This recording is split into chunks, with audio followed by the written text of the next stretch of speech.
საქართველოს ჩეკას არქივებში არსებობდა საქაღალდე, რომელსაც ეწერა სრულიად საიდუმლო, პირადად განადგურებისთვის. ამ საქაღალდეში ინახებოდა დოსიე ერთ ადამიანზე, რუსეთის იმპერატორული არმიის გენერალ-მაიორზე, წმინდა გიორგის ორდენის კავალერზე, გენერალური შტაბის ნიკოლოზ აკადემიის კურსდამთავრებულზე. მაგრამ ყველაზე შოკისმომგვრელი იყო ამ დოსიეს ბოლო გვერდებზე, იქ ჩამოთვლილი იყო 23 სარდლის სახელი, რომლებიც ფარულად ამზადებდნენ აჯანყებას საბჭოთა ხელისუფლების წინააღმდეგ. ვინ იყო ეს გენერალი, რომელიც ემსახურებოდა იმპერიას, მაგრამ გახდა მისი მთავარი მტერი? და რატომ უნდა განიადგურათ ეს დოსიე პირველ რიგში? ამ დოსიეს შიგნით ინახებოდა კიდევ რაღაც პირადი ჩანაწერები, წერილები, ფოტოები. ერთ-ერთ ფოტოზე ჩანს ახალგაზრდა ოფიცერი სანქტ-პეტერბურგში, ნიკოლოზ აკადემიის სამხედრო მუნდირში. მის თვალებში ხედავთ ამაყობას და დეტერმინაციას.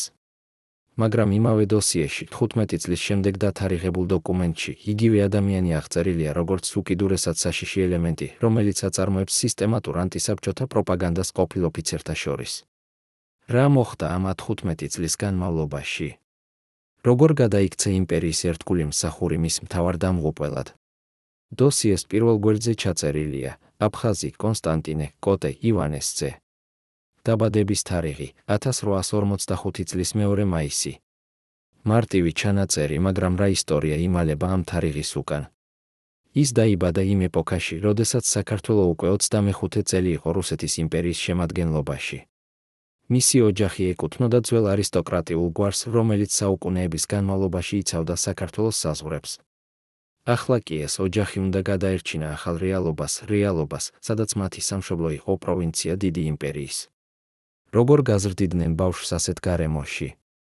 როგორ ასწავლიდნენ მას ერთგულებას იმპერიისადმი, მაშინ როცა ოჯახის მახსოვრობა ინახავდა საკუთარი სახელმწიფოს ისტორიას? კოტეს მამა, ივანე აფხაზი, თვითონაც იყო რუსული არმიის ოფიცერი. ის მონაწილეობდა კავკასიის ომებში, ემსახურებოდა იმპერატორს, მიიღო ჯილდოები და წოდებები. მაგრამ სახლში 4 კედელს შორის ის საუბრობდა ქართულად, ასწავლიდა შვილს ქართული პოეზია, უყვებოდა საქართველოს მეფეების შესახებ. ეს იყო ორმაგი ცხოვრება, დღისით რუსი ოფიცერი, ღამით ქართველი მამა. ივანე იცოდა, რომ მისი ვაჟი იზრდებოდა იმპერიაში და ამ იმპერიაში გადარჩენისთვის საჭირო იყო ორივე იდენტობის ბალანსირება. მაგრამ როგორ აძლევ ბავშვს ორ სამშობლოს? როგორ ასწავლი მას ემსახურებოდეს ერთ დროშას, მაშინ როცა გული იბჭება სხვისთვის? კოტეს დედა ანა წარმოშობით იყო თბილისის მოხელის ოჯახიდან. მისი მამა მუშაობდა რუსულ ადმინისტრაციაში, მაგრამ იყო ცნობილი მეცენატი, რომელიც ფარულად აფინანსებდა ქართული ენის სკოლებს. ანა გაიზარდა ამ კონტრადიქციაში, ოფიციალურად ლოიალური იმპერიისადმი, მაგრამ პირადად თავდადებული ქართული კულტურის შენარჩუნებისთვის.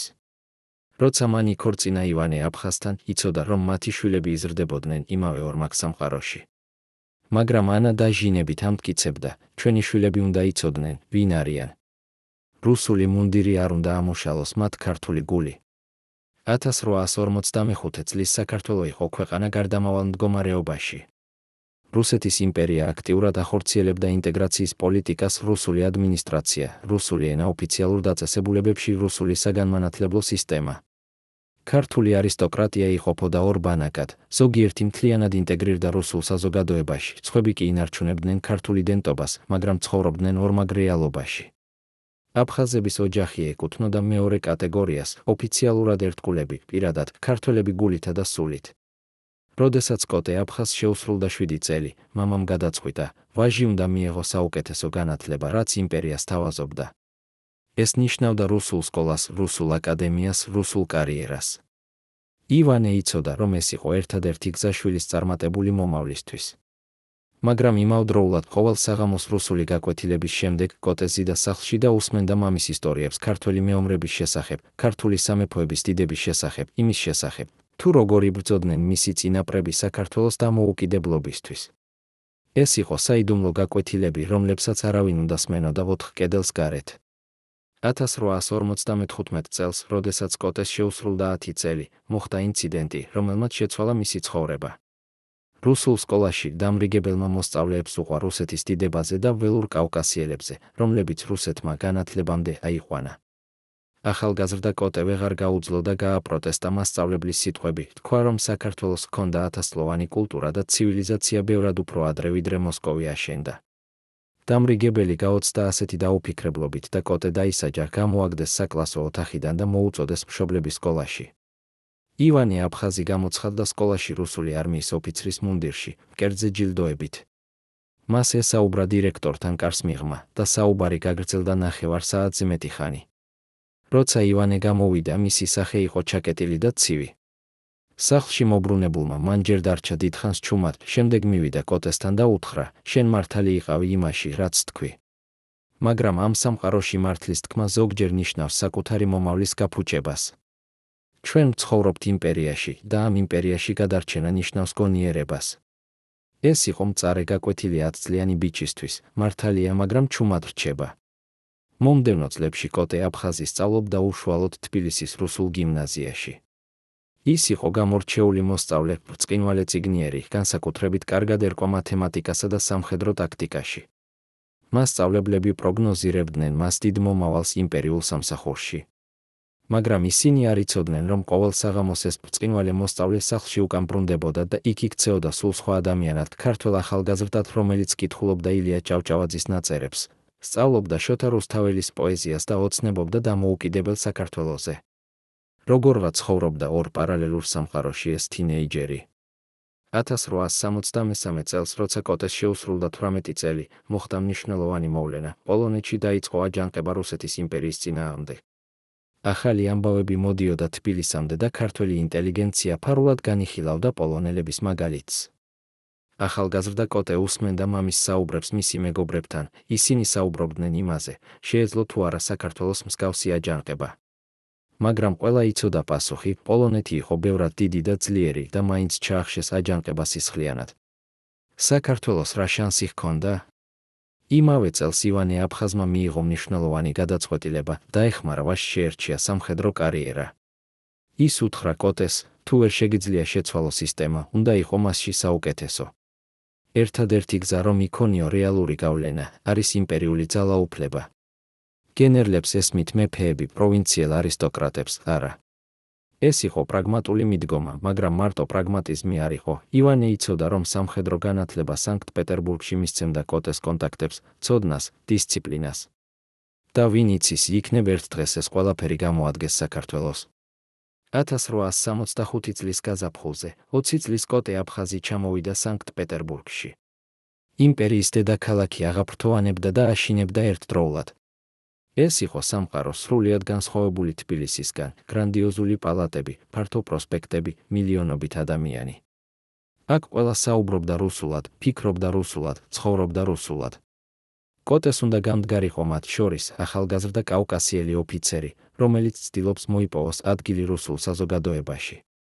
მაგრამ ყოველ საღამოს დამარტოებულს ბარაკაში ის იხსენებდა თბილისს, ქართულ სიმღერებს, მამის გაკვეთილებს. როგორ არ დაკარგო საკუთარი თავი ამ გიგანტურ იმპერიულ მანქანაში. სანქტ-პეტერბურგის სამხედრო აკადემიაში კოტე შევიდა კონკურენციის გზით, ბრწყინვალე გამოცდები, მაღალი ქულები. მაგრამ აკადემიაში მან აღმოაჩინა რაღაც, რისთვისაც მზად არ იყო, ღია დისკრიმინაცია კავკასიელების მიმართ. რუსი კადეტები მათ უწოდებდნენ ველურებს და პროვინციელებს. პროფესორები აშკარად უპირატესობას ანიჭებდნენ რუსი არისტოკრატიის შვილებს. კოტეს მოუწია ორჯერ მეტი გაჭირვებით დაემტკიცებინა, რომ იგი იმსახურებდა ადგილს ამ პრესტიჟულ დაწესებულებაში. ის ყოველთვის იყო პირველი ვარჯიშზე, პირველი გამოცდებზე, პირველი ტაქტიკურ წვრთნებზე. მაგრამ ეს მას სტიმულირებდა თუ კლავდა მის სულს. აკადემიაში სწავლისას კოტე შეხვდა სხვა კავკასიელ კადეტებს, სომხებს, აზერბაიჯანელებს, ჩერქეზებს. მათ ყველას ჰქონდათ მსგავსი გამოცდილება, წინააღმდეგობა, დისკრიმინაცია, ორმაგი სტანდარტები. მაგრამ ასევე იყო რაღაც სხვა, ისინი ყველა ცდილობდნენ დაემტკიცებინა, რომ კავკასიელები შეეძლოთ ყოფილიყვნენ საუკეთესო ოფიცრები იმპერიაში. ეს იყო სტრანული პარადოქსი, ისინი მუშაობდნენ უფრო ინტენსიურად, რათა ემსახურათ იმ სისტემისთვის, რომელიც მათ არ აფასებდა. იყო თუ არა ეს თავშეკავება, თუ რაიმე სხვა. იქნებ მათ რწმენოდათ, რომ საკმარისად კარგი ქმნა შეიძლება შეცვლიდა სისტემას შიგნიდან. 1869 წელს კოტე აფხაზი დაამთავრა აკადემია წარმატებით და მიიღო დანიშვნა რუსული არმიის გენერალურ შტაბში. ეს იყო კოლოსალური წარმატება ახალგაზრდა ქართველი ოფიცრისთვის. მისი მშობლები ამაყობდნენ, მათი ვაჟი გახდა იმპერიული ელიტის ნაწილი. მაგრამ კოტეს თვითონ ჰქონდა რთული გრძნობები. მას ესმოდა, რომ გენერალურ შტაბში მუშაობა ნიშნავდა მონაწილეობას იმპერიული პოლიტიკის გატარებაში, პოლიტიკის, რომელიც ზოგჯერ პირდაპირ მიმართული იყო კავკასიის ხალხების რუსიფიკაციის წინააღმდეგ.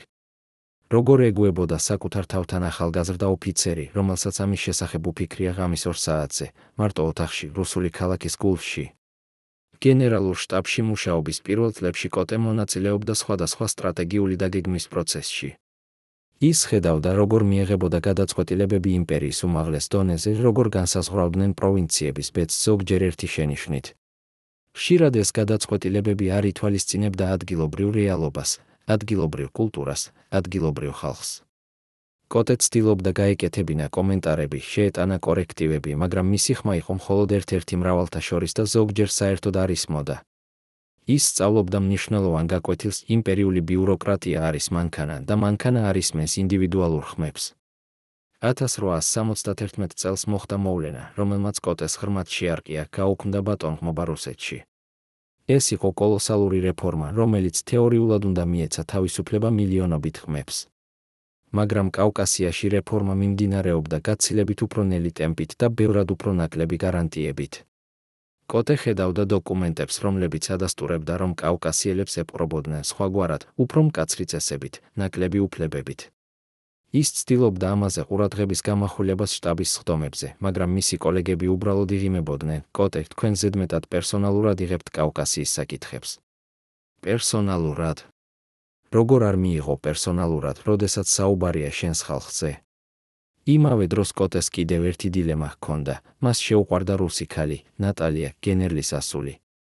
ისინი შეხვდნენ სანქტ-პეტერბურგის საზოგადოებრივ ღონისძიებაზე და კოტე დაიხიბლა მისი ინტელექტით, სილამაზით, გახსნილობით. ნატალია არ იყო ტიპური რუსი არისტოკრატის ასული, ის აინტერესებდა ლიტერატურა, ფილოსოფია, საზოგადოებრივი საკითხები. ის კითხულობდა ევროპულ პროგრესულ ავტორებს და ოცნებობდა რეფორმებზე რუსეთში. როდესაც კოტემ მისთვის ესაუბრა საქართველოზე, ქართული კულტურის სილამაზეზე, ნატალია არ გამოხატავდა იმ დაჩაგვრას ან უგულებელყოფას, რასაც კოტე ხშირად აწყდებოდა სანქტ-პეტერბურგში. ის ნამდვილად აინტერესებდა და აინტერესებდა, სმენდა მის ისტორიებს საქართველოს ისტორიაზე, ქართული პოეზიის მშვენიერებაზე. იქნებ ეს იყო ის ქალი, რომელთანაც შეეძლო აეშენებინა ხიდი ორ სამყაროს შორის. მაგრამ ნატალიას მამა, გენერალი პოლონსკი, არ იყო ისეთი გახსნილი. როდესაც შეიტყო, რომ მისი ასული ხვდება ქართველ ოფიცერს, პირდაპირ უთხრა ნატალიას, ჩემო ასულო, კავკასიელები არიან კარგი მეომრები, მაგრამ არაქმრები რუსი არისტოკრატების ასულებისთვის. ეს იყო ღია, უხეში დისკრიმინაცია და კოტეს თვალწინ მოხვდა. მაგრამ ნატალია იყო შეუპოვარი, მან უპასუხა მამას, მამა, თქვენ მასწავლეთ მე, რომ ადამიანი ფასდება თავისი საქმეებით, არა წარმოშობით. კოტე აფხაზი არის ერთ-ერთი საუკეთესო ოფიცერი, რომელიც კი მსმენია და მე მას ვირჩევ. ეს იყო მომენტი, როდესაც კოტემ გააცნობიერა, სიყვარული შეიძლება იყოს ძლიერი იმპერიული პრეიუდიკებზე. მაგრამ საკმარისი იყო ეს იმისთვის, რომ გადალახა წარმოშობის ბარიერი. 1873 წელს კოტე და ნატალია დაქორწინდნენ. ქორწინება არ იყო დიდი, ნატალიას ოჯახის მხრიდან მოვიდა მხოლოდ ახლო ნათესავები, გენერალი პოლონსკი საერთოდ არ გამოცხადდა. მაგრამ კოტესთვის ეს იყო ახალი დაწყება, ის ქმნიდა ოჯახს, რომელიც იყო მშენებელი ხიდი ორ კულტურას შორის. ნატალია დაიწყო ქართული ენის სწავლა და ხშირად ეხვეწებოდა კოტეს ესაუბრა საქართველოზე. ის მართლაც აინტერესებდა, ვინ იყვნენ ქართველები, როგორი იყო მათი ისტორია, რატომ იყო კოტე ზოგჯერ ასე მელანქოლიური, როდესაც ფიქრობდა სამშობლოზე. ერთხელ ნატალიამ უთხრა, კოტე, შენი გული ორად არის გაყოფილი. ნახევარი სანქტ-პეტერბურგში, ნახევარი თბილისში. როგორ ცხოვრობ ასეთი გაყოფილობით, კოტეს არ ჰქონდა პასუხი ამ კითხვაზე.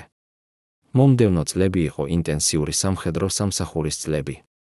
კოტე მუშაობდა გენერალურ შტაბში სხვადასხვა პროექტებზე, სამხედრო რეფორმები, სტრატეგიული დაგეგმვა, სამხედრო საზღვრების მართვა. ის დიდხანს არ რჩებოდა სახლში, მუდმივი მივლინებები, შეხვედრები, კონფერენციები. ნატალია ითმენდა, მაგრამ ზოგჯერ უჩიოდა, შენ ემსახურები იმპერიას უფრო ერთგულად, ვიდრე ოჯახს. კოტე იცოდა, რომ ნაწილობრივ ეს მართალი იყო. მაგრამ ის ასევე იცოდა, რომ თითოეული წინსვლა კარიერაში იყო წინსვლა გავლენისკენ და იქნებ ერთ დღეს ეს გავლენა შეძლებდა დაეხმარა საქართველოს. ან ეს იყო მხოლოდ თვითგამართლება. 1878 წელს კოტეს შეეძინა კიდევ ერთი წოდება და დანიშნეს კავკასიის სამხედრო ოკრუგის შტაბში. ეს ნიშნავდა დაბრუნებას კავკასიაში, დაბრუნებას საქართველოსთან ახლოს. კოტესთვის ეს იყო ორმაგი გრძნობა, ბედნიერება, რომ იქნებოდა სამშობლოსთან ახლოს, მაგრამ ასევე შიში, რომ ახლა მას მოუწევდა პირდაპირი მონაწილეობა რუსიფიკაციის პოლიტიკის განხორციელებაში კავკასიაში. როგორ შეძლებდა კომბინირებას ამ ორ როლს რუსი ოფიცერი და ქართველი პატრიოტი? როდის მოვიდოდა დრო, როცა ეს ორი როლი დაუპირისპირდებოდა ერთმანეთს? კავკასიის სამხედრო ოკრუგის შტაბში კოტე აფხაზი სწრაფად გამოირჩა თავისი პროფესიონალიზმით და სტრატეგიული აზროვნებით. მაგრამ იმავდროულად ის აწყდებოდა უამრავ სიტუაციას, სადაც მას უნდა გაეკეთებინა არჩევანი. ერთხელ შტაბის სხდომაზე განიხილებოდა საკითხი ქართული სკოლების შესახებ, იყო წინადადება, შემცირებულიყო ქართული ენის საათები სასარგებლოდ რუსული ენისა. კოტემ აღნიშნა, რომ ეს შეიძლებოდა გამოეწვია წინააღმდეგობა ადგილობრივი მოსახლეობის მხრიდან. მაგრამ სხვა ოფიცრები უბრალოდ დაიცინეს, აფხაზი, თქვენ ზედმეტად ნაზი ხართ პროვინციელების მიმართ. იმპერიას სჭირდება ერთიანი ენა და ეს არის რუსული. როგორ უპასუხო ასეთ არგუმენტს, როდესაც წინ გაქვს სამხედრო იერარქია და დისციპლინა? რას ფიქრობდა კოტე აფხაზი ღამის 2 საათზე, როდესაც ყველა სხვა იძინა და ისიჯდა თავის კაბინეტში, დოკუმენტებს შორის, რომლებიც აღწერდნენ კიდევ ერთ რეფორმას, კიდევ ერთ რუსიფიკაციის ტალღას? იქნებ ის ფიქრობდა მამის სიტყვებზე, თუ ვერ შეგიძლია შეცვალო სისტემა, უნდა იყო მასში საუკეთესო? მაგრამ როდის უნდა დაიწყო ცვლილება? როდის იყო საკმარისი გავლენა, რომ რეალურად რაიმე შეეცვალა?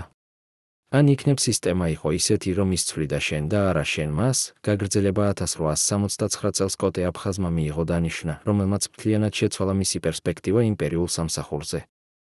მას დაავალეს ხელმძღვანელობა სპეციალურ კომისიაზე, რომელიც უნდა შეესწავლა კავკასიის მთიელთა აჯანყებების მიზეზები და შემოეთავაზებინა რეკომენდაციები მათი თავიდან აცილებისთვის. ეს იყო უნიკალური შესაძლებლობა. პირველად მის კარიერაში კოტეს შეეძლო პირდაპირ გავლენა მოეხდინა იმპერიული პოლიტიკის ფორმირებაზე კავკასიაში. მან შექმნა გუნდი, რომელშიც შედიოდნენ როგორც რუსი, ისე კავკასიელი ოფიცრები. ისინი მოგზაურობდნენ მთიან რეგიონებში, ესაუბრებოდნენ ადგილობრივ მოსახლეობას, აგროვებდნენ ინფორმაციას. და ის, რაც კოტემ აღმოაჩინა, იყო შოკის მომგვრელი. აჯანყებების მთავარი მიზეზი არ იყო რელიგიური ფანატიზმი ან ველური ბუნება, როგორც სანქტ-პეტერბურგში ფიქრობდნენ. მთავარი მიზეზი იყო სისტემატური დისკრიმინაცია, მიწის ჩამორთმევა, კულტურული ჩახშობა. კოტე აფხაზმა მოამზადა დეტალური ანგარიში, რომელშიც პირდაპირ აღნიშნა, თუ იმპერია გააგრძელებდა იმავე პოლიტიკას, აჯანყებები არა მხოლოდ არ შეწყდებოდა, არამედ გაძლიერდებოდა. მან შესთავაზა კონკრეტული რეფორმები, ადგილობრივი თვითმმართველობის გაძლიერება, კულტურული ავტონომიის აღიარება, ეკონომიკური განვითარების პროგრამები. როდესაც ეს ანგარიში წარედგინა გენერალურ შტაბს, რეაქცია იყო გაკინული ჩუმება. შემდეგ ერთ-ერთმა გენერალმა თქვა, აფხაზი, თქვენ წერთ ისეთ, თითქოს ჩვენ ვართ დამნაშავეები და არა ის ველური ტომები, რომლებიც ესროლიან ჩვენს ჯარისკაცებს. კოტემ სცადა ახსნა, რომ ის არ ამართლებდა ძალადობას, მაგრამ ცდილობდა გაეგო მის მიზეზებს. მაგრამ მისი სიტყვები დაიკარგა ბიუროკრატიულ ჩუმებაში. ანგარიში დაარქივეს და არასოდეს განხორციელდა.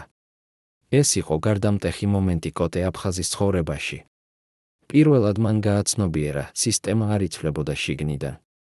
არ აქვს მნიშვნელობა, რამდენად პროფესიონალი იყავი, რამდენად ლოგიკური იყო შენი არგუმენტები, რამდენ ჯილდოს ატარებდი მკერდზე. თუ შენი იდეები ეწინააღმდეგებოდა იმპერიულ იდეოლოგიას, ისინი უბრალოდ იგნორირებდნენ.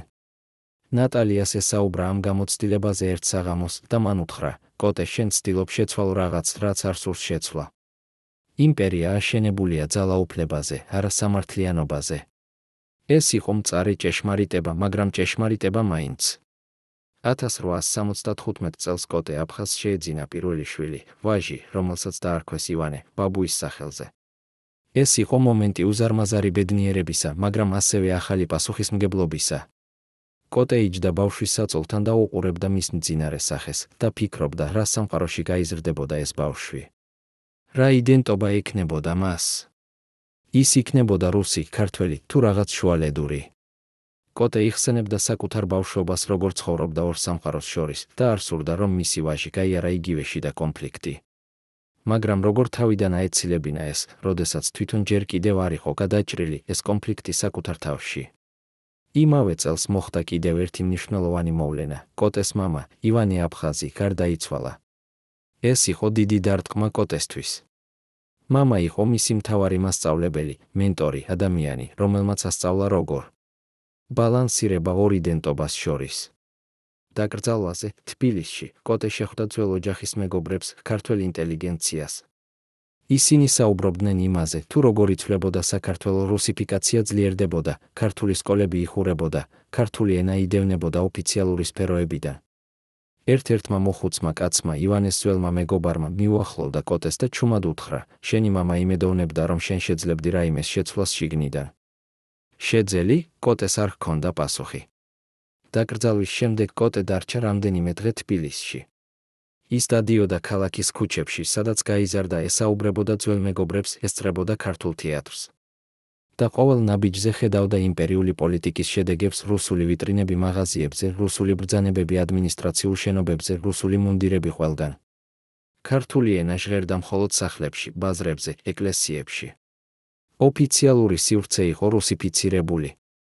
კოტე გააცნობიერა, მისი მამის თაობად ცდილობდა შეენარჩუნებინა ბალანსი, მაგრამ ეს ბალანსი იშლებოდა.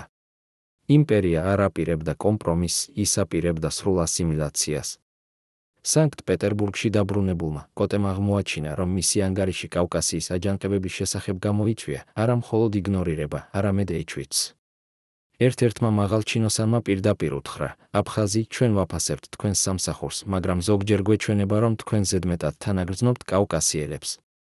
ეს შეიძლება არასწორად იქნას გაგებული. ეს იყო გაფრთხილება, ნათელი და პირდაპირი. კოტე გააცნობიერა, მისი ორმაგი იდენტობა, რომელიც ადრე იყო უპირატესობა, ახლა ხდებოდა ეჭვის საფუძველი. იმპერია არ ენდობოდა ადამიანებს, რომლებსაც ჰქონდათ გაყოფილი ლოიალობა. როგორ გააგრძელებდა კარიერას ასეთ გარემოში? 1876 წელს კოტე აფხაზი დაწინაურდა პოლკოვნიკის წოდებამდე. ეს იყო მნიშვნელოვანი წინსვლა, მაგრამ ასევე ახალი პასუხისმგებლობა. მას დაავალეს ხელმძღვანელობა სამხედრო ოპერაციებზე ჩრდილო კავკასიაში, სადაც კვლავ გრძელდებოდა აჯანყებები. კოტე იცოდა, რომ ეს იყო ტესტი, შეამოწმებდნენ, იყო თუ არა ის ნამდვილად ერთგული იმპერიისადმი, თუ მისი თანაგრძნობა კავკასიელების მიმართ იყო უფრო ძლიერი. ოპერაციები იყო რთული, მას უნდა ებრძოლა ადამიანებისთვის, რომლებიც იბრძოდნენ იმავე მიზეზების გამო, რომლებსაც თვითონ ესმოდა და თანაგრძნობდა. როგორ ებრძოლებოდა ადამიანებს, რომელთა мотивაციას ესმოდა და იზიარებდა. ერთ-ერთ ოპერაციაში კოტეს ჯარებმა დაიჭირეს აჯანყების ლიდერი, ახალგაზრდა ჩერქეზი, რომელიც ორგანიზებდა თავდასხმებს რუსულ გარნიზონებზე. როდესაც კოტემ დაიწყო მასთან დაკითხვა, აღმოაჩინა რაღაც გასაოცარი, ეს ახალგაზრდა კაცი არ იყო ფანატიკოსი ან ბანდიტი. ის იყო განათლებული, საუბრობდა რამდენიმე ენაზე, კითხულობდა ევროპულ ფილოსოფოსებს. მან უთხრა კოტეს, მე არ ვიბრძვი რუსეთის წინააღმდეგ იმიტომ, რომ მცულს რუსები. მე ვიბრძვი იმიტომ, რომ მინდა, ჩემს ხალხს ჰქონდეს უფლება იცხოვროს საკუთარი კულტურით, საკუთარი ენით, საკუთარი ტრადიციებით. ეს ბევრი მოთხოვნაა, კოტე არ შეეძლო უპასუხა ამ კითხვაზე, რადგან იცოდა, ეს იყო იგივე, რასაც თვითონ სურდა საქართველოსთვის. მაგრამ კოტე იყო რუსული არმიის ოფიცერი და მას ჰქონდა ბრძანებები.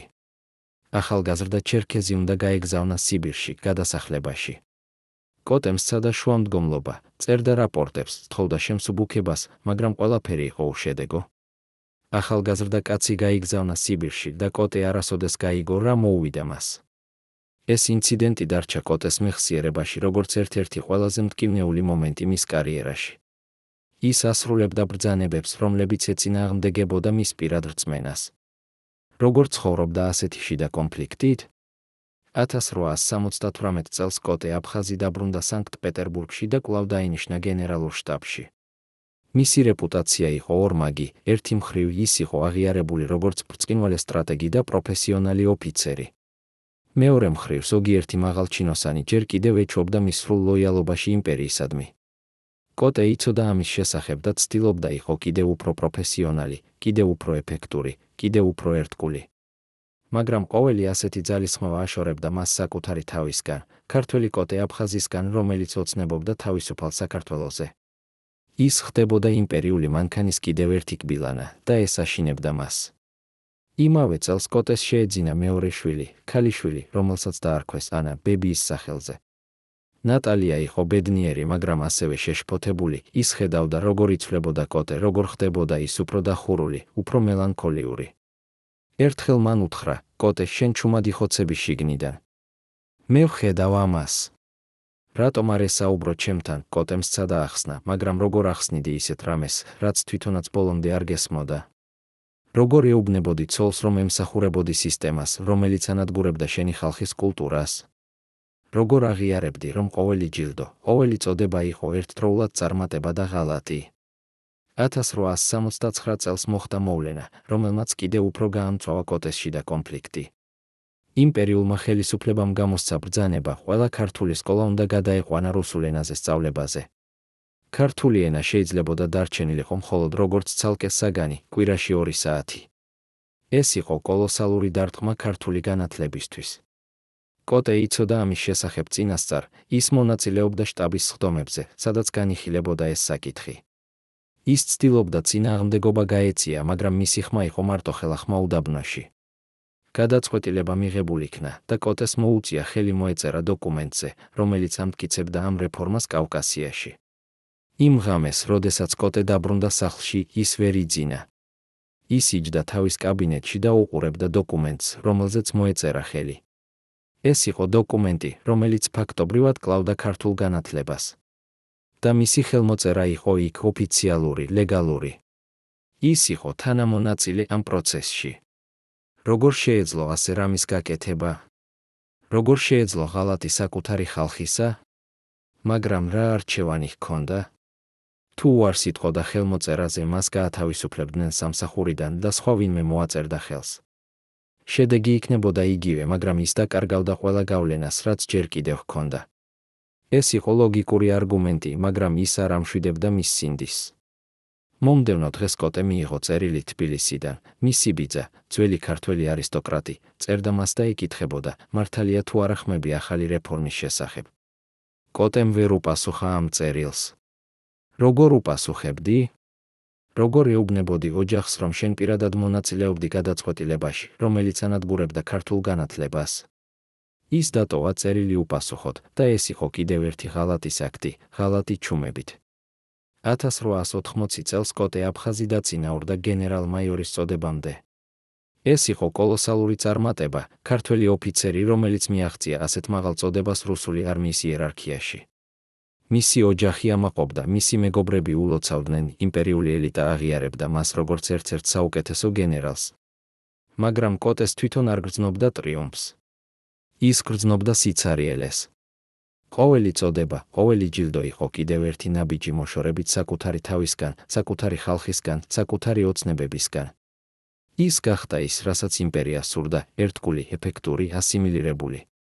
მაგრამ ამ პროცესში დაკარგა რაღაც უფრო მნიშვნელოვანი, საკუთარი სული. გენერალ-მაიორის წოდების მიღების შემდეგ კოტეს მიენიჭა ახალი პასუხისმგებლობა, ის გახდა კავკასიის სამხედრო ოკრუგის შტაბის უფროსის მოადგილე.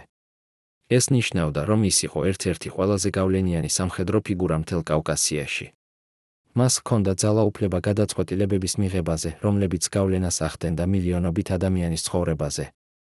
ეს იყო ის პოზიცია, რომლის შესახებაც მისი მამა ოცნებობდა, პოზიცია, საიდანაც შეეძლო რეალური ცვლილებების განხორციელება. მაგრამ ახლა, როდესაც კოტე მიაღწია ამ პოზიციას, მან გააცნობიერა, სისტემა იყო ძალიან ძლიერი, ძალიან ჩაკეტილი, ძალიან რეზისტენტული ცვლილებების მიმართ. ერთი გენერალი, თუნდაც ძალიან გავლენიანი, ვერ შეცვლიდა იმპერიულ პოლიტიკას. 1891 წელს მოხდა ინციდენტი, რომელმაც საბოლოოდ შეცვალა კოტეს პერსპექტივა. თბილისში მოხდა დემონსტრაცია ქართველი სტუდენტების მიერ, ისინი მოითხოვდნენ ქართული ენის უფლებების აღდგენას უნივერსიტეტში. დემონსტრაცია იყო მშვიდობიანი, მაგრამ რუსულმა ადმინისტრაციამ გადაწყვიტა მისი ძალით დაშლა. კოტეს, როგორც მაღალჩინოს ან სამხედრო ოფიცერს, მოუწოდეს კონსულტაციისთვის, როგორ უნდა მოეწყოთ ოპერაცია. ის იცოდა, რომ თუ ძალას გამოიყენებდნენ, იქნებოდა მსხვერპლი. ის ცდილობდა დაერწმუნებინა ადმინისტრაცია, რომ უნდა ემოქმედათ დიალოგით, არა ძალით. მაგრამ მისი რჩევა იგნორირებულ იქნა. ძალა გამოიყენეს და რამდენიმე სტუდენტი დაიჭრა. როდესაც კოტემ გაიგო ამის შესახებ, რაღაც მასში გატყდა. ის გააცნობიერა, მისი ყოფნა სისტემაში არაფერს ცვლიდა. მისი რჩევები იგნორირებდნენ, მისი შუამდგომლობები უგულებელყოფდნენ, მისი პროფესიონალიზმი იყენებდნენ მხოლოდ მაშინ, როდესაც ეს ემსახურებოდა იმპერიულ ინტერესებს. ის არ იყო ცვლილების აგენტი, ის იყო სისტემის ინსტრუმენტი. და ეს გააცნობიერება იყო დამანგრეველი. ის ცხოვრობდა ილუზიაში, რომ შეეძლო რაიმეს შეცვლა შიგნიდან, მაგრამ ახლა ეს ილუზია ინგრა. იმ საღამოს კოტე დაბრუნდა სახლში და ესაუბრა ნატალიას. პირველად მრავალი წლის განმავლობაში ის სრულიად გახსნილად ესაუბრა თავის გრძნობებზე, იმაზე, თუ როგორ გრძნობდა თავს როგორც ხალატი საკუთარი ხალხისა, როგორ ცხოვრობდა ორმაგ ცხოვრებაში, როგორ კარგავდა საკუთარ თავს. ნატალია უსმენდა ცრემლებით თვალებში და შემდეგ უთხრა: კოტე, შენ არ ხარ ღალატი. შენ ცდილობდი გაეკეთებინა საუკეთესო, რაც შეგეძლო რთულ სიტუაციაში. მაგრამ იქნებ დრო აღიარო, ზოგიერთი სისტემა ვერ იცვლება შიგნიდან. ზოგჯერ ერთადერთი გზა არის გასვლა. ეს იყო რადიკალური იდეა, მაგრამ იდეა, რომელიც იწყებდა აზრის შეძენას კოტესთვის. მომდევნო თვეებში კოტე აფხაზი იწყებს ფარულ კონტაქტებს ქართველ ინტელიგენციასთან. ის არ ტოვებს სამსახურს, არ აცხადებს ღიად თავის პოზიციას, მაგრამ იწყებს ინფორმაციის გაზიარებას, როგორ მუშაობს იმპერიული ადმინისტრაცია, რა გეგმები აქვთ კავკასიის მიმართ, როგორ შეიძლება წინააღმდეგობის გაწევა. ეს არის საშიში თამაში, თუ აღმოაჩენენ, ის დაკარგავს ყველაფერს, კარიერას, წოდებას, შესაძლოა თავისუფლებასაც. მაგრამ პირველად მრავალი წლის განმავლობაში კოტე გრძნობს, რომ აკეთებს რაღაც ნამდვილს, რაღაც მნიშვნელოვანს, რაღაც რაც არ ეწინააღმდეგება მის სინდის. 1892 წელს კოტე აფხაზი იღებს გადაწყვეტილებას, რომელიც საბოლოოდ განსაზღვრავს მის ბედს. ის გადაწყვეტს, როდესაც მოვა შესაფერისი მომენტი, როდესაც იქნება რეალური შანსი ცვლილებისთვის, ის დატოვებს იმპერიულ სამსახურს და შეუერთდება ქართველ ეროვნულ მოძრაობას. ეს არის რადიკალური გადაწყვეტილება, ის ტოვებს ყველაფერს, რისთვისაც მუშაობდა 30 წლის განმავლობაში. მაგრამ ის ასევე არის გადაწყვეტილება, რომელიც აბრუნებს მას საკუთარ თავთან, საკუთარ იდენტობასთან, საკუთარ სინდისთან. გენერალ-მაიორი კოტე აფხაზი, რუსეთის იმპერატორული არმიის ოფიცერი, წმინდა გიორგის ორდენის კავალერი, იწყებს მზადებას იმისთვის, რომ გახდეს რაღაც სრულიად განსხვავებული, ქართველი პატრიოტი, რომელიც იბრძვის საკუთარი ხალხის თავისუფლებისთვის. მაგრამ როდის მოვა ეს მომენტი? და რა ფასი მოუწევს გადახდა ამ გადაწყვეტილებისთვის? გაგრძელება 1893 წელს კოტე აფხაზის ორმაგი ცხოვრება ხდება კიდევ უფრო რთული. დღისით ის არის იმპერიული გენერალი, ესწრება შტაბის სხდომებს, აწერს რაპორტებს, იღებს ბრძანებებს. ღამით კი ის არის ქართველი კონსპირატორი, ხვდება ფარულად ეროვნული მოძრაობის წევრებს, გადასცემს ინფორმაციას, ეხმარება დაგეგმვაში. ეს არის ფსიქოლოგიურად დამღლელი არსებობა. ყოველი შეხვედრა შტაბში არის თეატრალური წარმოდგენა, ყოველი საუბარი კოლეგებთან არის ფრთხილი ბალანსირება. ერთი არასწორი სიტყვა, ერთი ეჩვიანი მზერა შეიძლება გახდეს კატასტროფის დასაწყისი. როგორ ცხოვრობს ადამიანი ასეთ მუდმივ ძაბვაში? ნატალია ხედავს ცვლილებებს თავის ქმარში. კოტე ხდება უფრო ნერვიული, უფრო დახურული, უფრო ფრთხილი. ის ღამით ხშირად იღვიძებს ოფლიანი, ზოგჯერ ყვირის წილში. ნატალია ცდილობს ესაუბროს, მაგრამ კოტე არ შეუძლია გაუზიაროს ყველაფერი, რაც უფრო ნაკლებად იცის ნატალია, მით უფრო უსაფრთხოა ის. ეს არის კიდევ ერთი მსხვერპლი, რომელსაც კოტე იღებს, მან უნდა შეინარჩუნოს დისტანცია ყველაზე ახლო ადამიანთან, რათა დაიცვას იგი. მაგრამ ეს დისტანცია კლავს მათ ურთიერთობას. ნატალია გრძნობს, რომ კარგავს ქმარს, მაგრამ ვერ ესმის რატომ. იმავე წელს კოტე იწყებს კონტაქტებს სხვა ქართველ ოფიცრებთან რუსულ არმიაში. ის აღმოაჩენს, რომ არ არის მარტო, არსებობს მთელი ქსელი ქართველი სამხედროების, რომლებიც გრძნობენ იმავე შიდა კონფლიქტს, იმავე ორმაგ ლოიალობას. ისინი იწყებენ ფარულ შეხვედრებს, არა ღია კონსპირაციისთვის, არამედ უბრალოდ საუბრისთვის, გამოცდილების გაზიარებისთვის, ურთიერთდახმარებისთვის. ეს შეხვედრები ხდება კოტესთვის სულისუნთქვის ადგილი, აქ მას არ უწევს თამაში, არ უწევს ნიღბის ტარება. აქ ის შეიძლება იყოს საკუთარი თავი, ქართველი ოფიცერი, რომელიც ემსახურება იმპერიას, მაგრამ სულით რჩება ქართველი. ერთ-ერთ ასეთ შეხვედრაზე კოტე ხვდება ახალგაზრდა კაპიტანს, დიმიტრი ყიფიანს. დიმიტრი არის 30 წლის ბრწყინვალე ოფიცერი, რომელიც ემსახურება გვარდიის პოლკში. მაგრამ მისი თვალები ავსებულია იმავე ტკივილით, რომელსაც კოტე იცნობს საკუთარი სარკიდან. დიმიტრი უყვება კოტეს: გენერალო, მე ვემსახურები იმპერიას უკვე 10 წელია. მე მაქვს ჯილდოები, წოდებები, პატივისცემა. მაგრამ ყოველ საღამოს, როდესაც ვიხსნი მუნდირს, ვგრძნობ, რომ ვიხსნი ნიღაბს. ვინ ვარ მე ნამდვილად? რუსი ოფიცერი თუ ქართველი პატრიოტი? კოტე უსმენს და აცნობიერებს, ეს არის მთელი თაობის ტრაგედია, არა მხოლოდ მისი პირადი. 1895 წელს იმპერიაში იწყება ახალი რეფორმების ტალღა. ახალი იმპერატორი, ნიკოლოზ მეორე, აცხადებს რუსიფიკაციის პოლიტიკის გაძლიერებას. კავკასიაში ეს ნიშნავს კიდევ უფრო მკაცრ კონტროლს ადგილობრივ კულტურაზე, ენაზე, განათლებაზე. კოტე აფხაზი, როგორც მაღალჩინოსანი ოფიცერი, მონაწილეობს ამ პოლიტიკის დაგეგმვაში. ის ხედავს დოკუმენტებს, რომლებიც აღწერენ, როგორ უნდა მოხდეს ქართული კულტურული ინსტიტუტების კიდევ უფრო მეტი შეზღუდვა. და ყოველი ასეთი დოკუმენტი არის დანა მის გულში. მაგრამ ის ასევე იყენებს თავის პოზიციას, ის აკოპირებს ამ დოკუმენტებს და ფარულად გადასცემს ქართველ ეროვნულ მოძრაობას. ისინი უნდა იცოდნენ, რა ელით მათ, რათა მოემზადონ. იმავე წელს კოტეს ვაჟი, ივანე, შედის სამხედრო აკადემიაში სანქტ-პეტერბურგში. ახლა უკვე 20 წლის ახალგაზრდა კაცი, ივანე იზიარებს მამის ბრწყინვალებას სამხედრო საქმეში. მაგრამ ის ასევე იზიარებს მამის შიდა კონფლიქტს. ერთხელ, როდესაც ისინი ორნი რჩებიან, ივანე ეკითხება მამას, მამა, როგორ ცხოვრობ ორ სამყაროს შორის? როგორ ემსახურები იმპერიას, როდესაც გული გიბჭება საქართველოსთვის? კოტე უყურებს ვაჟს და პირველად აცნობიერებს, მან გადასცა არა მხოლოდ გენები, არამედ ტრაგედიაც. მისი ვაჟი იზრდება იმავე ორმაგ რეალობაში, იმავე შიდა კონფლიქტში. როგორ უპასუხოს ამ კითხვაზე? კოტე ეუბნება ვაჟს, ივანე, მე ვცხოვრობ იმედით, რომ ერთ დღეს ეს ორი სამყარო არ იქნება წინააღმდეგობაში. იმედით, რომ შეიძლება იყო ქართველი და იმავდროულად ემსახურო რაღაც უფრო დიდს. მაგრამ თუ მოვადრო, როდესაც უნდა აირჩიო, შენ უნდა აირჩიო გულით, არა გონებით. გონება ყოველთვის იპოვის არგუმენტებს კომპრომისისთვის. მაგრამ გული იცის, ვინ ხარ ნამდვილად. ეს არის ყველაზე პირდაპირი საუბარი, რომელიც კოტეს ოდესმე ჰქონია ვაჟთან თავის შიდა კონფლიქტზე. და ივანე ესმის, მამა ამზადებს მას რაღაცისთვის, რაც მოვა მომავალში.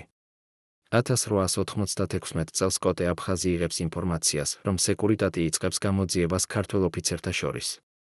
არსებობს ეჭვები, რომ ზოგიერთი მათგანი ინარჩუნებს კონტაქტებს ეროვნულ მოძრაობასთან. ეს არის საშიში სიგნალი, თუ გამოძიება მიაღწევს კოტეს, ყველაფერი გამოვა. მას აქვს ორი არჩევანი, შეწყვიტოს ყველაფარული საქმიანობა და დაბრუნდეს სრულიად ლოიალურ იმპერიულ ოფიცრად, ან გააგრძელოს და რისკავს ყველაფერს. კოტე ირჩევს გაგრძელებას, მაგრამ ხდება კიდევ უფრო ფრთხილი. ის იწყებს ინფორმაციის გადაცემას უფრო რთული გზებით, იყენებს შუამავლებს, არასოდეს ხვდება პირდაპირ ეროვნული მოძრაობის ლიდერებს. იმავე წელს მოხდება ინციდენტი, რომელიც თითქმის ამხელს კოტეს. ერთ-ერთი მისი კოლეგა, რუსი გენერალი, შემთხვევით ხედავს კოტეს, როგორ ესაუბრება ქართველ ინტელიგენტს თბილისის ქუჩაში. საუბარი იყო უვნებელი, მაგრამ გენერალი ხდება ეჭვიანი. მომდევნო დღეს ის ეკითხება კოტეს, აფხაზი, ვინ იყო ის კაცი, რომელთანაც გუშინ საუბრობდით? კოტე უნდა იყოს სწრაფი და დამაჯერებელი. ის პასუხობს, ძველი ოჯახის მეგობარი, გენერალო. ჩვენი ოჯახები იცნობენ ერთმანეთს 40 წლის განმავლობაში. ეს არის ნახევრად სიმართლე და ეს ხდის მას დამაჯერებელს. გენერალი კმაყოფილდება ამ პასუხით, მაგრამ კოტე იცის, ის იყო ძალიან ახლოს გამოცხადებასთან. 1897 წელს კოტე აფხაზი იღებს ინფორმაციას, რომელიც ცვლის ყველაფერს. ქართველი ეროვნული მოძრაობა იწყებს დაგეგმვას დიდი აქციისთვის, მასობრივი დემონსტრაცია თბილისში, რომელიც უნდა მოითხოვოს ავტონომია საქართველოსთვის. ეს არის რისკიანი გეგმა, მაგრამ ასევე ისტორიული შესაძლებლობა. მოძრაობის ლიდერები ეკითხებიან კოტეს, შეუძლია თუ არა მას დაეხმაროს ინფორმაციით იმის შესახებ, როგორ უპასუხებს იმპერიული ადმინისტრაცია ასეთ დემონსტრაციას. კოტე იცის, რომ ეს არის გადამწყვეტი მომენტი. თუ ის დაეხმარება, ის საბოლოოდ გადაკვეთს ხაზს, აღარ იქნება უბრალოდ ინფორმატორი, არამედ გახდება აქტიური მონაწილე კონსპირაციაში იმპერიის წინააღმდეგ. კოტე ატარებს მთელ ღამეს ფიქრებში. ის იჯდა თავის კაბინეტში და უყურება ფოტოებს, მისი ოჯახი, მისი შვილები, მისი მშობლები. ის ფიქრობს იმაზე, რისი დაკარგვა შეუძლია, კარიერა, წოდება, უსაფრთხოება, შესაძლოა თავისუფლებაც. მაგრამ ის ასევე ფიქრობს იმაზე, რისი მოპოვება შეუძლია, შანსი, რომ ნამდვილად რაიმე შეცვალოს, შანსი, რომ იყოს ნაწილი ისტორიული მომენტისა, შანსი, რომ საბოლოოდ შეუერთდეს თავის გულს და თავის ხალხს. დილის 5 საათზე კოტე იღებს გადაწყვეტილებას, ის დაეხმარება. ის გადასცემს ინფორმაციას იმის შესახებ, როგორ იგეგმება იმპერიული რეაქცია დემონსტრაციაზე, სად იქნებიან განლაგებული ჯარები, როგორ შეიძლება თავიდან აცილება ძალადობისა. დემონსტრაცია ტარდება 1897 წლის გაზაფხულზე. ათასობით ქართველი გამოდის თბილისის ქუჩებში, მოითხოვენ ავტონომიას, კულტურულ უფლებებს, ქართული ენის დაცვას. კოტეს ინფორმაცია ეხმარება ორგანიზატორებს, ისინი იციან, სად უნდა განლაგდნენ, როგორ უნდა მოიძრაონ, როგორ თავიდან აიცილონ პროვოკაციები. დემონსტრაცია გადის მშვიდობიანად და ეს არის კოლოსალური წარმატება. პირველად მრავალი წლის განმავლობაში ქართველებმა შეძლეს ხმის ამოღება ისე, რომ არ მოხდა სისხლისღვრა. და კოტე იცის, ის იყო ნაწილი ამ წარმატებისა. პირველად მრავალი წლის განმავლობაში ის გრძნობს, რომ გააკეთა რაღაც ნამდვილად მნიშვნელოვანი. მაგრამ იმპერიული ადმინისტრაცია არ რჩება უმოქმედო. მოდის რეპრესიების ტალღა, დემონსტრაციის ორგანიზატორები. დააპატიმრებენ, ეროვნული მოძრაობის ლიდერები იძულებულნი არიან წავიდნენ ფარულობაში. სეკურიტატი აძლიერებს გამოძიებას, ისინი ეძებენ ინფორმატორს, რომელმაც დაეხმარა დემონსტრანტებს. კოტე იცის, რომ ის არის საფრთხეში. ის იწყებს მზადებას ყველაზე უარესისთვის, ფარულად გადასცემს ოჯახს ინსტრუქციებს, რა უნდა გააკეთონ, თუ მას დააპატიმრებენ. ის წერს წერილებს შვილებისთვის, რომლებიც უნდა გაიხსნას მხოლოდ მისი დაპატიმრების შემდეგ. ამ წერილებში ის ხსნის, რატომ გააკეთა ის, რაც გააკეთა, რატომ აირჩია გული გონების წინააღმდეგ. 1888 წელს კოტე აფხაზი იღებს ინფორმაციას, რომ სეკურიტატი ახლოვდება მის გამოცხადებას. ერთ-ერთი მისი კონტაქტი დააპატიმრეს და დაკითხვის დროს შესაძლოა ახსენა კოტეს სახელი. კოტეს აქვს შესაძლოა რამდენიმე კვირა, სანამ გამოძიება მიაღწევს მას. ის უნდა გადაწყვიტოს, დარჩეს და შეეცადოს თავის დაცვას, თუ გაიქცეს. დარჩენა ნიშნავს რისკს, რომ დააპატიმრებენ, დასაჯონ, შესაძლოა გაგზავნონ სიბირში. გაქცევა ნიშნავს დატოვებას ყველაფრისა, კარიერა, წოდება, ოფიციალური ცხოვრება. მაგრამ ასევე ნიშნავს თავისუფლებას, რომ საბოლოოდ იყოს ის, ვინც ნამდვილად არის. კოტე ესაუბრება ნატალიას.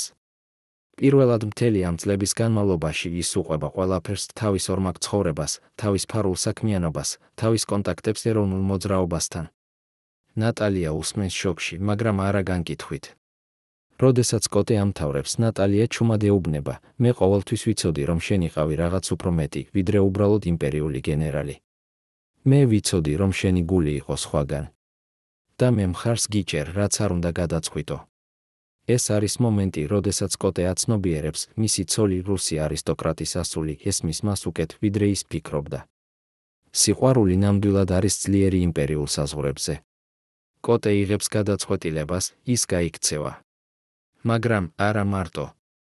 ის დაიწყებს ორგანიზებას ქართველი ოფიცრების ქსელისა, რომლებიც მზად არიან დატოვონ იმპერიული სამსახური და შეუერთდნენ ეროვნულ მოძრაობას.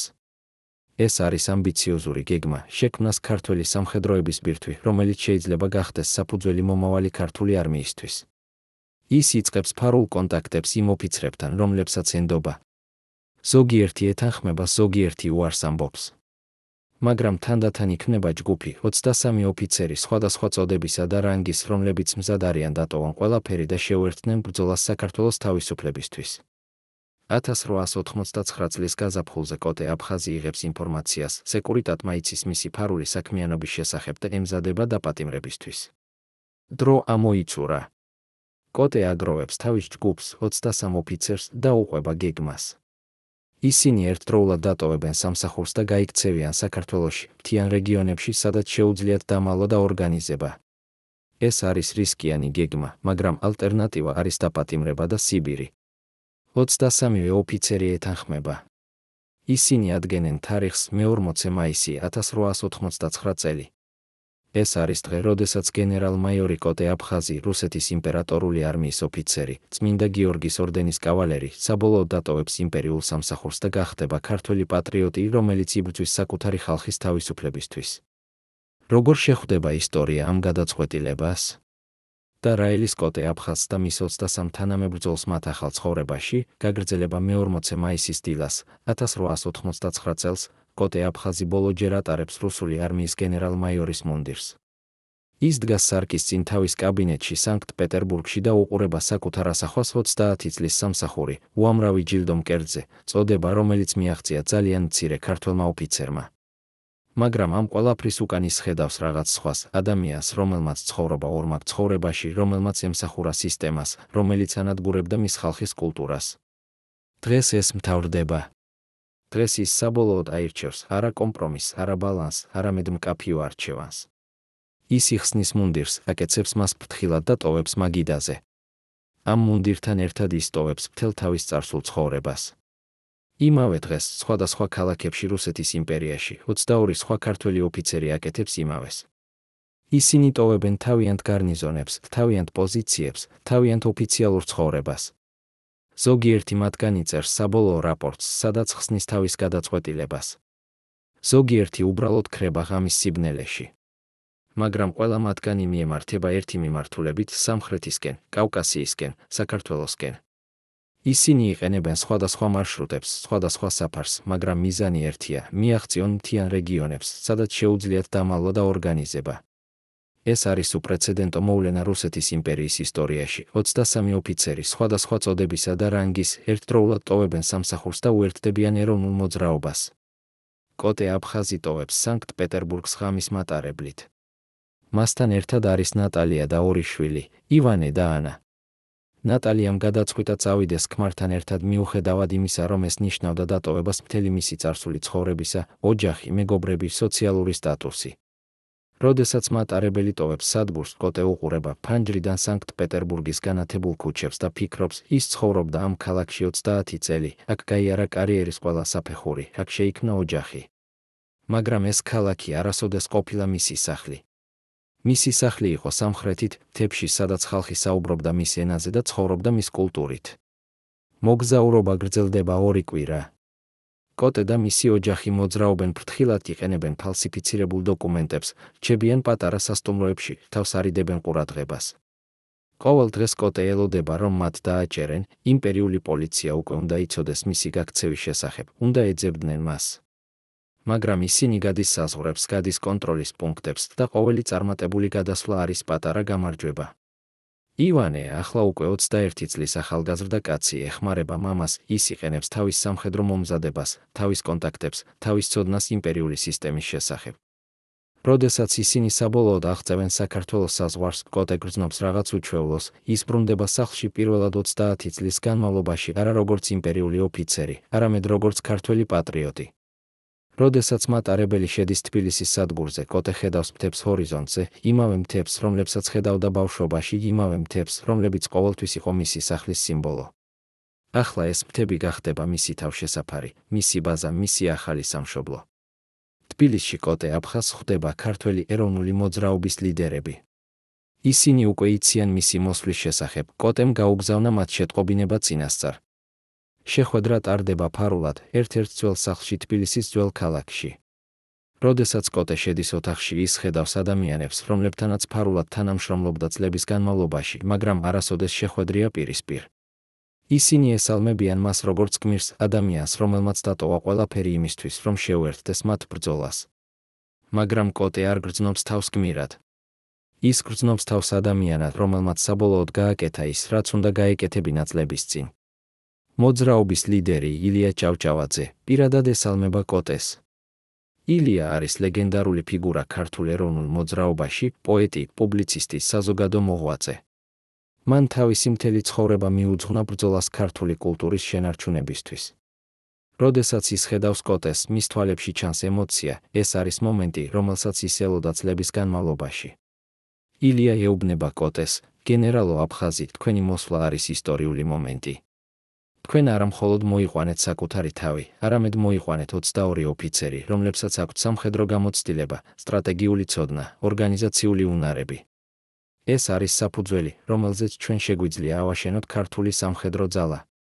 კოტე აფხაზი პასუხობს, მე არ მოვედი როგორც გმირი. მე მოვედი როგორც ადამიანი, რომელმაც ძალიან გვიან გააცნობიერა, სად არის მისი ადგილი. მე ვემსახურე იმპერიას 30 წელი და ამ 30 წლის განმავლობაში ვიყავი თანამონაწილე პოლიტიკის, რომელიც ანადგურებდა ჩვენს კულტურას. ახლა მე მინდა გამოვასწორო ეს შეცდომა. მე მინდა გამოვიყენო ყველაფერი, რაც ვისწავლე იმპერიულ სამსახურში, იმისთვის, რომ დავეხმარო საქართველოს. ეს არის მარტივი, მაგრამ გულწრფელი სიტყვები და ყველა ოთახში გრძნობს მათ ჭეშმარიტებას. მომდევნო დღეებში კოტე აფხაზი იწყებს ორგანიზებას. მან უნდა შეაგროვოს 22 ოფიცერი, რომლებიც მოდიან სხვადასხვა მიმართულებიდან და შექმნას მათგან ორგანიზებული ჯგუფი. ეს არის რთული ამოცანა, ეს ოფიცრები არიან სხვადასხვა ასაკის, სხვადასხვა გამოცდილების, სხვადასხვა ხასიათის. მაგრამ მათ ყველას აქვთ ერთი საერთო, ისინი ყველა დატოვეს იმპერიული სამსახური იმისთვის, რომ შეუერთდნენ ბრძოლას საქართველოს თავისუფლებისთვის. კოტე იყენებს თავის სამხედრო გამოცდილებას, ის ქმნის სტრუქტურას, ანაწილებს როლებს, ადგენს დისციპლინას. თანდათან 23 ინდივიდუალური ოფიცერი იქცევა ორგანიზებულ ჯგუფად. 1899 წლის ზაფხულში კოტე აფხაზი და მისი ჯგუფი გადადიან მთიან რეგიონებში, ხევსურეთში, სადაც ისინი შეუძლიათ დამალვა იმპერიული პოლიციისგან და ორგანიზება. ხევსურეთი არის იდეალური ადგილი, მთიანი ტერიტორია, რთული წვდომა, ადგილობრივი მოსახლეობა, რომელიც თანაგრძნობს ეროვნულ მოძრაობას. აქ კოტე იწყებს შექმნას ის, რაც შეიძლება ეწოდოს პირველი ქართული პარტიზანული ჯგუფი, ორგანიზებული, დისციპლინირებული, სამხედრო მომზადებით. ისინი იწყებენ ვარჯიშს, ტაქტიკას, სტრატეგია, პარტიზანული ომის მეთოდები. კოტე იყენებს ყველა ცოდნას, რომელიც მან მიიღო რუსული არმიის გენერალურ შტაბში, მაგრამ ახლა ეს ცოდნა გამოიყენება არა იმპერიის სასარგებლოდ, არამედ მის წინააღმდეგ. იმავე დროს კოტე ინარჩუნებს კონტაქტებს ქართველ ეროვნულ მოძრაობასთან თბილისში. ის რეგულარულად იღებს ინფორმაციას იმის შესახებ, რა ხდება იმპერიულ ადმინისტრაციაში, როგორ რეაგირებს სანქტ-პეტერბურგი მისი გაქცევის შესახებ, რა გეგმები აქვთ მათ. ინფორმაცია არის შოკის მომგვრელი, იმპერატორმა პირადად გასცა ბრძანება კოტე აფხაზის დაჭერის შესახებ. მას აცხადებენ ღალატში, დეზერტირებაში, კონსპირაციაში იმპერიის წინააღმდეგ. თუ მას დაიჭერენ, მას ელის სასამართლო და სიბირში გადასახლება, შესაძლოა სიკვდილით დასჯაც. მაგრამ კოტე არ შეშინებულა, ის იცოდა ამის შესახებ, როდესაც იღებდა გადაწყვეტილებას გაქცევის შესახებ. 1899 წლის შემოდგომაზე კოტე აფხაზის ჯგუფი ატარებს პირველ ოპერაციას, ისინი თავს დაესხნენ იმპერიულ გარნიზონს, რომელიც განლაგებულია ერთ-ერთ მთიან სოფელში. ოპერაცია არის წარმატებული, ისინი იპარავენ იარაღს, ათავისუფლებენ რამდენიმე პოლიტიკურ პატიმარს და ქრებიან, სანამ იმპერიული ძალები მოასწრებენ რეაგირებას. ეს არის პირველი სამხედრო აქცია ქართველი ეროვნული მოძრაობის მიერ და ის იწვევს ძლიერ რეზონანსს როგორც საქართველოში, ისე სანქტ-პეტერბურგში. ქართველები ხედავენ, რომ წინააღმდეგობა შესაძლებელია. იმპერიული ხელისუფლება ხედავს, რომ ისინი აწყდნენ არა უბრალოდ დემონსტრანტებს, არამედ ორგანიზებულ სამხედრო ძალას. მომდევნო თვეებში კოტე აფხაზის ჯგუფი ატარებს კიდევ რამდენიმე ოპერაციას. ისინი თავს დაესხნენ იმპერიულ ტრანსპორტს, ათავისუფლებენ პატიმრებს, ანადგურებენ იმპერიულ ინფრასტრუქტურას. ყოველი ოპერაცია არის ფრთხილად დაგეგმილი, პროფესიონალურად შესრულებული. კოტე იყენებს თავის ცოდნას იმპერიული სამხედრო ტაქტიკის შესახებ. ის იცის, როგორ ფიქრობენ იმპერიული გენერლები, როგორ რეაგირებენ ისინი თავდასხმებზე, სად არის მათი სუსტი წერტილები. ეს ცოდნა აქცევს კოტეს ჯგუფს განსაკუთრებით ეფექტურად. იმპერიული ადმინისტრაცია იწყებს მათ უწოდებდნენ აფხაზის ბანდას, მაგრამ ქართველი მოსახლეობა უწოდებს მათ გმირებს. 1890 წელს იმპერიული ხელისუფლება იწყებს მასშტაბურ ოპერაციას კოტე აფხაზის ჯგუფის წინააღმდეგ. ისინი აგზავნიან სპეციალურ სამხედრო ერთეულს ხევსურეთში, ექსპერტებს პარტიზანული ომის წინააღმდეგ ბრძოლაში. ეს ერთეული ხელმძღვანელობს გენერალი ვოლკოვი, რუსი ოფიცერი, რომელიც ცნობილია თავისი სისასტიკით და ეფექტურობით. ვოლკოვი იცის კოტე აფხაზის შესახებ, ისინი ერთად მსახურობდნენ გენერალურ შტაბში. ის იცის კოტეს ტაქტიკა, მისი სტრატეგია, მისი აზროვნების წესი. ეს არის საშიში მოწინააღმდეგე, ადამიანი, რომელიც იცნობს შენს ყველა სამხედრო ხრიკს. კოტე აფხაზი იღებს ინფორმაციას ვოლკოვის მოსვლის შესახებ და აცნობიერებს, თამაში შეიცვალა. ახლა ისინი აწყდნენ არა უბრალოდ იმპერიულ გარნიზონებს, არამედ პროფესიონალურ სამხედრო ერთეულს, რომელიც სპეციალურად მომზადებულია პარტიზანების წინააღმდეგ ბრძოლისთვის.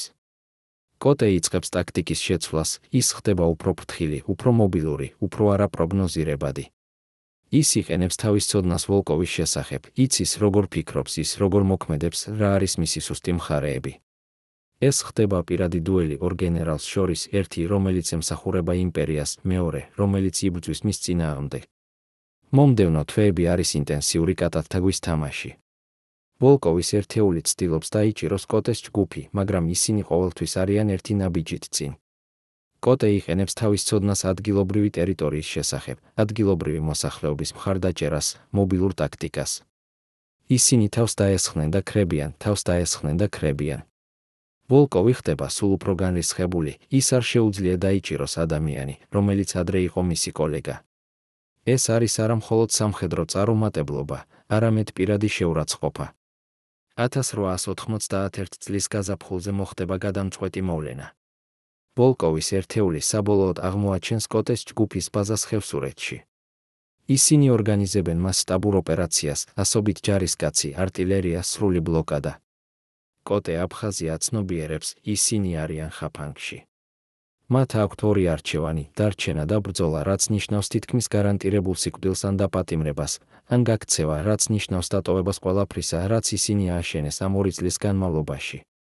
კოტე აგროვებს თავის 22 ოფიცერს და ეკითხება მათ, რას ირჩევენ. ყველა პასუხობს ერთხმად, ისინი ირჩევენ ბრძოლას. ისინი არ მოვიდნენ აქამდე იმისთვის, რომ გაექცნენ პირველ სერიოზულ საფრთხეზე. დაიწყება ბრძოლა, რომელიც გაგრძელდება 3 დღე. კოტე აფხაზის ჯგუფი იბრძვის გმირულად, ისინი იყენებენ ყველა ტაქტიკურ უპირატესობას, რომელიც მათ აქვთ, ცოდნა ადგილობრივი ტერიტორიის შესახებ, მობილურობა, მოულოდნელობა. მაგრამ ვოლკოვის ერთეული არის ძალიან ძლიერი, ისინი აქვთ რიცხობრივი უპირატესობა, უკეთესი იარაღი, артილერიის მხარდაჭერა. თანდათან კოტეს ჯგუფი იწყებს დანაკარგების განცდას, ზოგიერთი ოფიცერი იჭრება, ზოგიერთი იკვდება. მესამე დღის საღამოს კოტე აფხაზია ცნობიერებს, ისინი ვერ გაუძლებენ კიდევ ერთ ღამეს. მან უნდა მიიღოს გადაწყვეტილება, გაგრძელდეს ბრძოლა სიკვდილამდე, თუ სცადოს გაქცევა იმ ცოტა ადამიანთან ერთად, ვინც ჯერ კიდევ ცოცხალია. კოტე აფხაზი იღებს გადაწყვეტილებას, რომელიც ასახავს მის ხასიათს, ის არ გაიქცევა, მაგრამ ასევე არ გაწირავს თავის ადამიანებს უაზრო სიკვდილისთვის. ის ორგანიზებს გარღვევას, ნახევარი ჯგუფი დარჩება და გააგრძელებს ბრძოლას, რათა დააყოვნოს მტერი, მეორე ნახევარი გაიქცევა და შეეცდება გადარჩენას. კოტე თვითონ რჩება იმ ნახევართან, რომელიც აგრძელებს ბრძოლას. როდესაც მისი ოფიცრები ცდილობენ დაარწმუნონ, რომ ის უნდა წავიდეს გადარჩენილ ჯგუფთან ერთად, კოტე უარს ამბობს, მე ვარ ლიდერი. ლიდერი არ ტოვებს თავის ადამიანებს უკანასკნელ მომენტში. ეს არის მისი საბოლოო გადაწყვეტილება, ის დარჩება და იბრძვის ბოლომდე. ბოლო ღამე არის ინტენსიური ბრძოლა. კოტე აფხაზი და 11 ოფიცერი, რომლებიც დარჩნენ მასთან, იბრძვიან გმირულად. ისინი იცავენ თავიანთ პოზიციას, აყოვნებენ ვოლკოვის ერთეულს, იძლევიან დროს გადარჩენილ ჯგუფს გაქცევისთვის.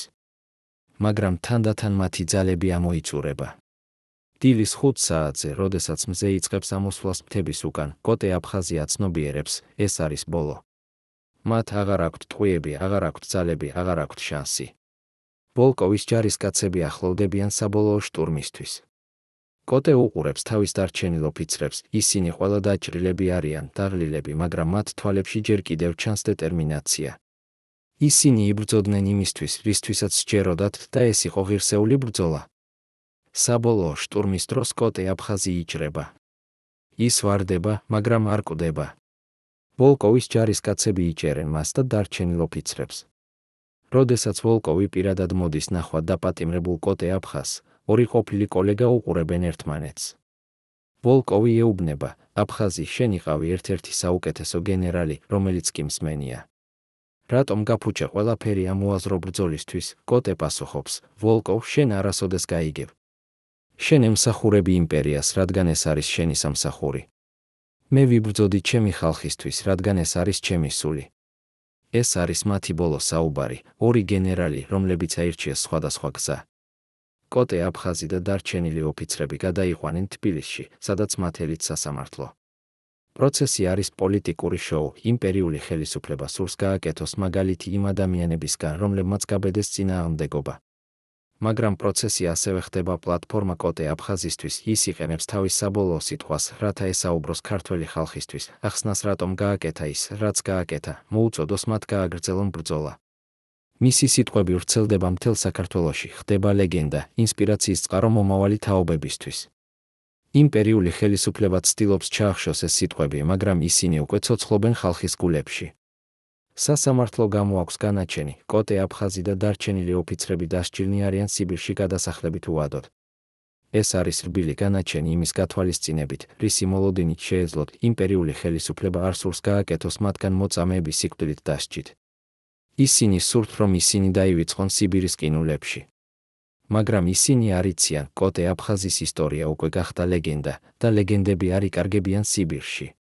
გზაზე სიბირისკენ, მატარებელში, კოტე აფხაზი უყურება ფანჯრიდან რუსეთის უსასრულო ველებს და ფიქრობს, ის დატოვა ყველაფერი, დაკარგა ყველაფერი, მაგრამ მოიპოვა რაღაც უფრო მნიშვნელოვანი. ის საბოლოოდ იყო ერთგული საკუთარი თავის მიმართ, საკუთარი ხალხის მიმართ, საკუთარი სინდისის მიმართ.